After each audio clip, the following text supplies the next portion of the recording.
చిత్తూరు జిల్లాలో రాజకీయ వేడి మరింత పెరుగుతోంది. ముఖ్యంగా కుప్పం నియోజకవర్గంలో జరిగిన పరిణామాలు వైసీపీకి తీవ్ర నిరాశను కలిగించాయి.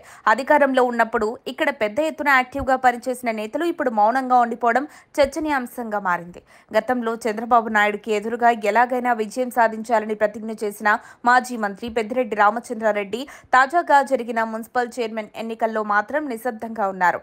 తీవ్రమైన ప్రచారాలతో గతంలో కుప్పాన్ని కదిలించిన వైసీపీ నేతలు చంద్రబాబును ఓడించేందుకు ఎన్ని వ్యూహాలు వేసినా ప్రజలు చివరకు చంద్రబాబునే ఎన్నుకున్నారు. మున్సిపల్ ఎన్నికల్లో మొదట విజయం సాధించిన వైసీపీ ఇప్పుడు మాత్రం అవమానకరమైన పరాభవాన్ని చవిచూసింది. 25 వార్డుల్లో 18 గెలిచి చైర్మన్ పీఠాన్ని సాధించిన వారు చైర్మన్ రాజీనామాతో వచ్చిన ఉప ఎన్నికల్లో మాత్రం కేవలం 8 మంది కౌన్సిలర్లు మాత్రమే హాజరవ్వడం, 4 మంది పార్టీనే వదిలి టీడీపీకి మద్దతు ఇవ్వడం పార్టీని ఆలోచనలో పడేసింది. ఒకప్పట్లో కుప్పం రాజకీయాలను కదిలించిన పెద్దిరెడ్డి ఇప్పుడు మాత్రం అక్కడ ఏమీ జరుగుతున్నా స్పందించకపోవడంపై పార్టీ క్యాడర్ అసంతృప్తిగా ఉంది.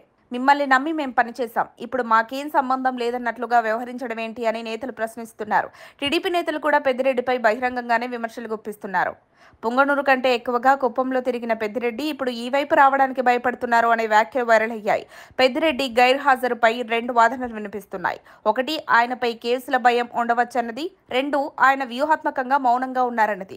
కొంతమంది సీనియర్ వైసీపీ నేతలు మాత్రం పార్టీకి ద్రోహం చేసిన వారిపై చర్యలు తీసుకున్నది కూడా పెద్దిరెడ్డి అని చెబుతున్నారు. కానీ ఇది అధికారికంగా బయటపడకపోవడంతో ఆయన భవిష్యత్తు ప్రణాళికపై అనేక ప్రశ్నలు మిగిలిపోయాయి. ఇప్పట్లో కాకపోయినా భవిష్యత్తులో పెద్దిరెడ్డి మళ్లీ కుప్పం రాజకీయాల్లో పట్టు సాధిస్తారా అనే ప్రశ్న ప్రస్తుతం వైసీపీ క్యాడర్ను వేధిస్తోంది. కుప్పంలో ప్రస్తుతం వైసీపీ పరిస్థితి దారుణంగా మారిపోయింది. స్థానిక నాయకులు పార్టీ మారడమో, రాజకీయంగా దూరం అవడమో జరగడంతో నియోజకవర్గంలో పార్టీ శక్తిని కోల్పోయింది. ఇటువంటి క్షణంలో పెద్దిరెడ్డి తిరిగి రంగంలోకి దిగితే పరిస్థితులు మారే అవకాశం ఉందా, లేక పార్టీ ఆయన పట్టించుకోకుండా ముందుకెళ్తుందా అన్నది సమయమే చెప్పాలి.